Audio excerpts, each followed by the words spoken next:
Gaming is for the rich now.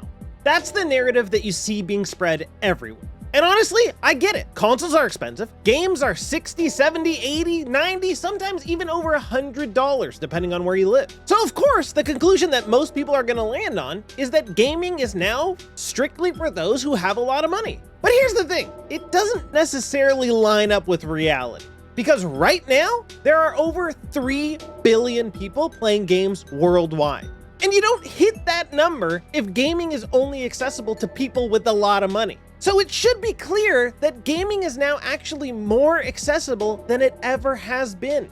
Between free-to-play games, subscriptions, massive sales, older hardware still being supported, and more ways to play than ever before, the barrier to entry is actually lower than most people think. So yeah, of course gaming can be expensive, but the idea that the hobby itself is strictly for rich people, it's just not true. And I'm gonna prove it to you. Now, obviously, I'm not gonna sit here and say that gaming hasn't gotten more and more expensive, which, though, also, if you've been around in the gaming space for long enough, you would know that gaming actually was more expensive years ago than it is now. And I mean that in terms of, right now we have basically a set price for most console games. Pretty much everything is, if you're in America, $79.99. If you're in Canada like me, it's $89.99, with some things being $95.99 or even $110.99 if you're Nintendo, which is obviously nuts. But back in the Super Nintendo era, and even surrounding that time, game prices weren't really stable, which means there was a lot of games being released, especially in Canada, for like $129.99, $119.99, and these are games that I'm talking were like 3 hours long. And especially when you consider it to be the money back then, if you convert it to today's dollars, that's like almost $300, dude. Imagine paying $300 for like Aladdin on the Sega Genesis, dude. Come on, man. It's crazy. But okay, let's be real. When you look at today's games,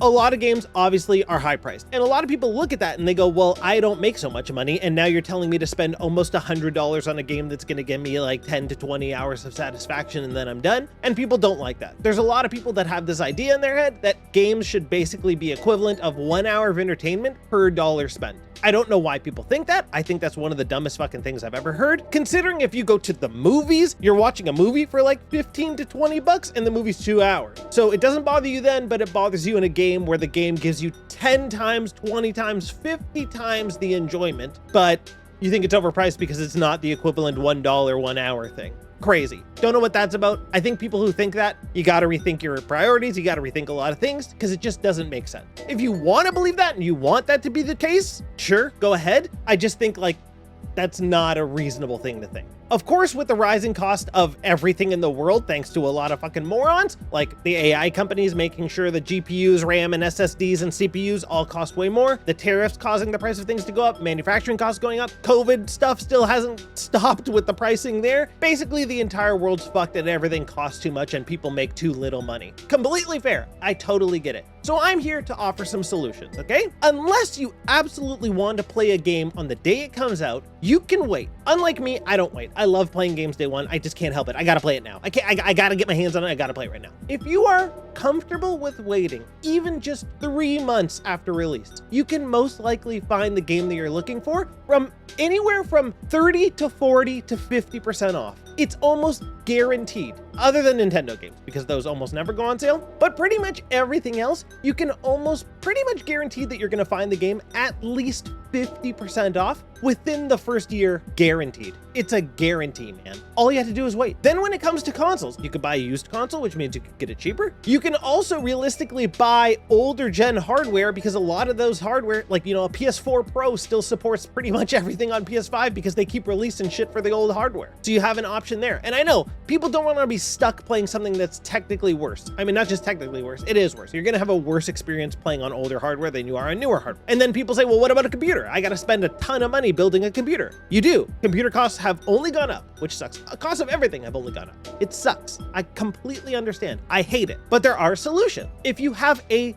decently good internet connection, you can stream games through Game Pass. And I know streaming isn't really the solution that people want, but it is a solution. GeForce Now, you can stream extremely high quality games because they're running from a 5090 built computer somewhere in NVIDIA's warehouses or whatever, and they're beaming you the game at perfectly high quality. Yeah, you need a great internet connection for it to work well, but That's another way of playing the games without having insanely good hardware. Then you can look on websites like Green Man Gaming, where games are constantly on sale, or on CD Keys, where games are always on sale. Then you also have a massive library of games that are available to you through emulators, which of course, don't emulate unless you own the game. Shut the fuck up. Everybody emulates without owning the game. I highly recommend it. If you want to play any game from pretty much anything from before Switch, from like Switch and before, because a lot of Switch games are also available. I don't really like emulating Switch games, but it is available. But I think if you're emulating anything that's considered retro, just have at it, dude. Don't worry about trying to find the most legal way of getting it. Just freaking emulate it and have a good time. And then realistically, if there's games that you absolutely want to play and you don't have the money to do it and you just can't find a way to support the developer, you could pirate the game, man. And I know people are really against that, but realistically, if you really need to get your hands on the game and you just can't afford it, and there's no way you're going to be able to afford it anytime soon, just pirate it, man. I don't pirate. I used to pirate like crazy a long time ago.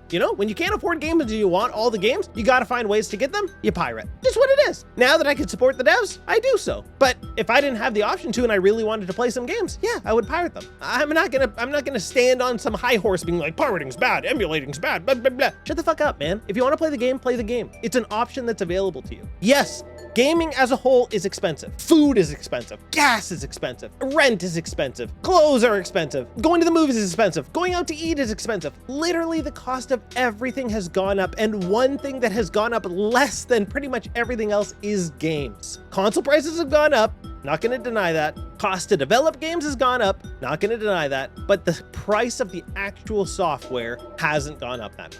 And I think we've been extremely lucky in that case. And yes, console prices going up and PC prices going up and all that stuff does affect the amount of people that can play games and can have access to games. I totally understand. It does, but there are ways around it. And that's all I'm trying to say. There are ways around this narrative. It is not only for rich people. There are tons of free games to play. There are tons of ways to play games for free, and there are tons of ways to play games for cheap. For example, right now, Pragmata. I really want this game. If I buy it directly from Steam, it's $79.99. But if I get it from Green Man Gaming, which is reputable, this is a great place to get games. Yeah, you can't return it, but it's $65.59, 20% off. And you get it exactly when it unlocks. And for a lot of games, you get them even before. Look at all the games on sale. Borderlands 4, half off. Borderlands 3, almost basically free. Liza P, 50% off. Even this, Darwin's Paradox, this game just came out and it's 22% off. Like, you know what I mean?